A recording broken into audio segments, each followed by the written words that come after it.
ਜਦ ਗਰਮੀ ਦੀ ਰੁੱਤ ਬੀਤ ਗਈ ਤਾਂ ਫਿਰ ਪਾਵਸ ਜਾਣੀ ਕਿ ਸੌਣ ਭਾਦਰੋਂ ਦੀ ਬਰਖਾ ਰੁੱਤ ਆ ਗਈ। ਮਹਿਤਾ ਕਾਲੂ ਜੀ ਨੇ ਵਿਚਾਰਿਆ ਕਿ ਜਵਾਨ ਪੁੱਤਰ ਦਾ ਵਿਹਲਾ ਬੈਠਣਾ ਠੀਕ ਨਹੀਂ ਹੈ।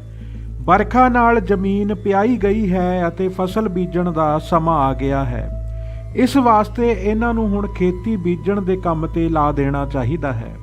ਇਸ ਤਰ੍ਹਾਂ ਸਾਰੀ ਗੱਲ ਗੁਰੂ ਨਾਨਕ ਜੀ ਨੂੰ ਸਮਝਾ ਕੇ ਇੱਕ ਨੌਕਰ ਨਾਲ ਇੱਕ ਬੈਲਾਂ ਦੀ ਜੋਗ ਤੇ ਹੱਲ ਪੰਜਾਲੀ ਦੇ ਕੇ ਜ਼ਮੀਨ ਵਾਹ ਕੇ 1.25 ਮਣ ਕਣਕ ਦਾ ਬੀਜ ਬੀਜਣ ਵਾਸਤੇ ਖੇਤ ਵਿੱਚ ਭੇਜ ਦਿੱਤਾ ਗਿਆ।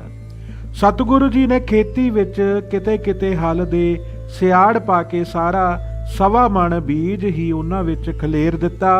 ਸੰਧਿਆ ਸਮੇਂ ਜਦ ਘਰ ਆਏ ਤਾਂ ਮਹਿਤਾ ਜੀ ਨੇ ਨੌਕਰ ਨੂੰ ਪੁੱਛਿਆ ਕਿ ਕਿਤਨੀ ਕੁ ਪੈਲੀ ਬੀਜ ਆਏ ਹੋ। ਨੌਕਰ ਨੇ ਦੱਸਿਆ, ਮਹਿਤਾ ਜੀ ਜਿਹੜਾ ਤੁਸਾਂ ਨੇ ਬੀਜ ਦਿੱਤਾ ਸੀ ਉਹ ਸਾਰਾ ਹੀ ਬੀਜ ਆਏ ਹਾਂ। ਇਹ ਗੱਲ ਸੁਣ ਕੇ ਕਾਲੂ ਜੀ ਬੜੇ ਪ੍ਰਸੰਨ ਹੋਏ ਕਿ ਇਹਨਾਂ ਦੇ ਹੱਥ ਵਿੱਚ ਬੜੀ ਬਰਕਤ ਹੈ, ਖੇਤੀ ਬੜੀ ਹੋਵੇਗੀ।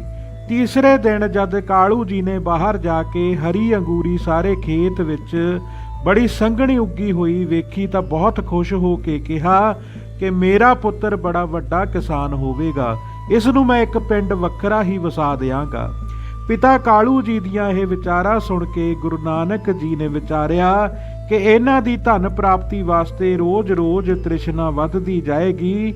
ਇਸ ਵਾਸਤੇ ਹੁਣ ਹੀ ਨਿਬੇੜਾ ਕਰ ਦੇਣਾ ਚੰਗਾ ਹੈ, ਜਿਸ ਨਾਲ ਪਿਤਾ ਜੀ ਦਾ ਸਾਡੇ ਪਾਸੋਂ ਧਨ ਖੱਟਣ ਦਾ ਖਿਆਲ ਦੂਰ ਹੋ ਜਾਵੇ। ਇਹ ਵਿਚਾਰ ਮਨ ਵਿੱਚ ਰੱਖ ਕੇ ਗੁਰੂ ਜੀ ਜਦ ਖੇਤ ਦੀ ਰਖਵਾਲੀ ਵਾਸਤੇ ਬੈਠੇ ਤਾਂ ਜਿਹੜੇ ਪਸ਼ੂ ਖੇਤੀ ਵਿੱਚ ਆ ਵੜਦੇ ਉਹਨਾਂ ਨੂੰ ਬਾਹਰ ਨਹੀਂ ਕੱਢਦੇ ਸਨ, ਸਗੋਂ ਉਹ ਖੇਤੀ ਚਰ ਕੇ ਵਿੱਚ ਹੀ ਬੈਠੇ ਰਹਿੰਦੇ ਸਨ।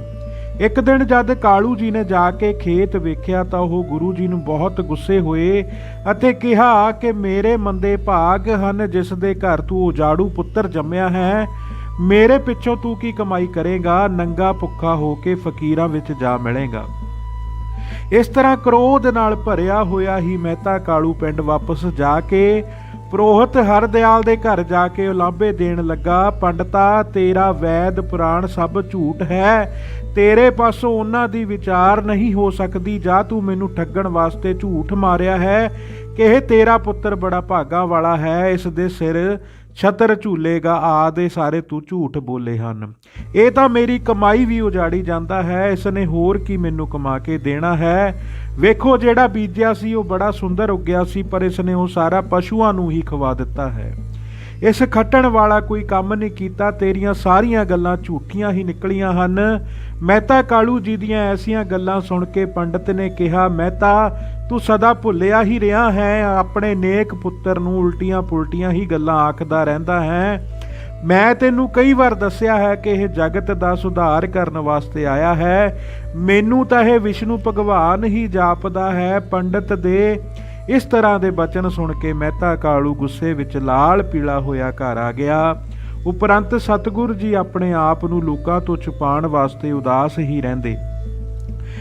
ਕੋਈ ਸਤਸੰਗੀ ਆਪ ਜੀ ਨੂੰ ਸ਼ਕਤੀਵਾਨ ਮੰਨ ਕੇ ਸਨਮਾਨ ਕਰਦਾ ਅਤੇ ਮੂਰਖ ਆਪ ਜੀ ਦੀ ਮਹਿਮਾ ਨੂੰ ਪਛਾਣ ਨਾ ਸਕੇ।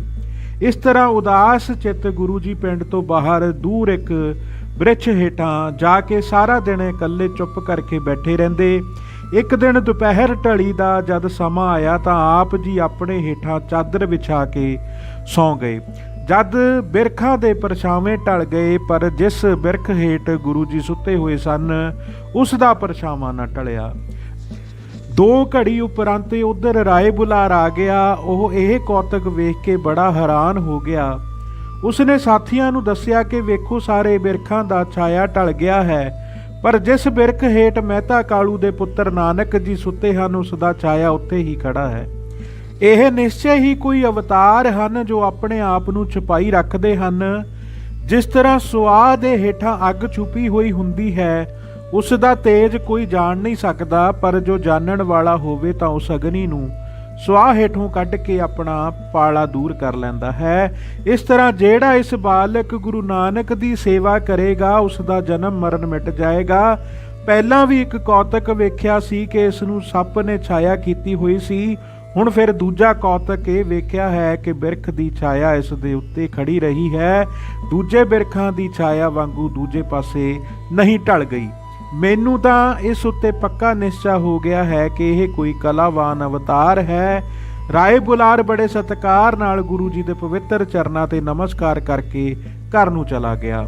ਰਾਏ ਬੁਲਾਰ ਆਪਣੇ ਘਰ ਜਾ ਕੇ ਬੈਠਾ ਹੀ ਸੀ ਕਿ ਮਹਿਤਾ ਕਾਲੂ ਵੀ ਸੁਭਾਵਕ ਹੀ ਉੱਥੇ ਆ ਗਏ। ਰਾਏ ਬੁਲਾਰ ਨੇ ਉਸ ਨੂੰ ਬੜੇ ਹੀ ਆਦਰ ਨਾਲ ਬਿਠਾ ਕੇ ਬਹੁਤ ਹੀ ਪ੍ਰੇਮ ਨਾਲ ਆਖਿਆ, ਹੇ ਵੱਡਿਆ ਭਾਗਾਂ ਵਾਲੇ ਮਹਿਤਾ ਕਾਲੂ, ਤੂੰ ਨਿਹਾਲ ਹੋ ਗਿਆ ਹੈ। ਜਿਸ ਦੇ ਘਰ ਐਸਾ ਨਾਨਕ ਵਰਗਾ ਪੁੱਤਰ ਜਨਮਿਆ ਹੈ, ਮੈਂ ਸਮਝਦਾ ਹਾਂ ਕਿ ਇਸ ਦਾ ਸਦਕਾ ਹੀ ਮੇਰੀ ਸਾਰੀ ਨਗਰੀ ਸੁੱਖ ਨਾਲ ਵਸਦੀ ਹੈ। ਹੁਣ ਤੂੰ ਇਸ ਨੂੰ ਕਦੀ ਕੋੜਾ ਬੋਲ ਕੇ ਨਿਰਾਦਰੀ ਨਾ ਕਰੀ।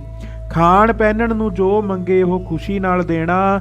ਮੇਰਾ ਧਰਮ ਮੁਸਲਮਾਨ ਹੈ, ਇਸ ਕਰਕੇ ਮੇਰੇ ਘਰ ਦਾ ਖਾਣਾ ਇਸ ਨੂੰ ਬਣਦਾ ਨਹੀਂ।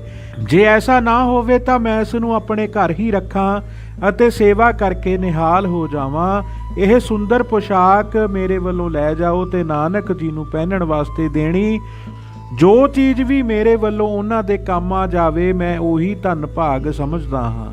ਰਾਏ ਬੁਲਾਰ ਦੀ ਪ੍ਰੇਮ ਭਰੀ ਗੱਲ ਸੁਣ ਕੇ ਮਹਿਤਾ ਕਾਲੂ ਜੀ ਕਹਿਣ ਲੱਗੇ, ਰਾਏ ਜੀ, ਤੁਹਾਡੀ ਕਿਰਪਾ ਨਾਲ ਮੇਰੇ ਘਰ ਸਭ ਕੁਝ ਹੈ। ਤੁਸੀਂ ਬਹੁਤ ਕੁਝ ਮੈਨੂੰ ਦਿੱਤਾ ਹੋਇਆ ਹੈ, ਪਰ ਫੇਰ ਵੀ ਮੇਰੇ ਮਨ ਨੂੰ ਚਿੰਤਾ ਖਾਈ ਜਾਂਦੀ ਹੈ ਕਿ ਜਿਸ ਕੰਮ ਤੇ ਵੀ ਮੈਂ ਉਸ ਨੂੰ ਲਾਇਆ ਹੈ, ਉਸਨੇ ਕੁਝ ਸਵਾਰਿਆ ਨਹੀਂ, ਵਿਗਾੜਿਆ ਹੀ ਹੈ। ਪਹਿਲਾਂ ਘਰ ਦੀਆਂ ਬਹੁਤ ਚੀਜ਼ਾਂ ਗਵਾਈਆਂ, ਫਿਰ ਖੇਤੀ ਪਸ਼ੂਆਂ ਨੂੰ ਖੁਆ ਦਿੱਤੀ।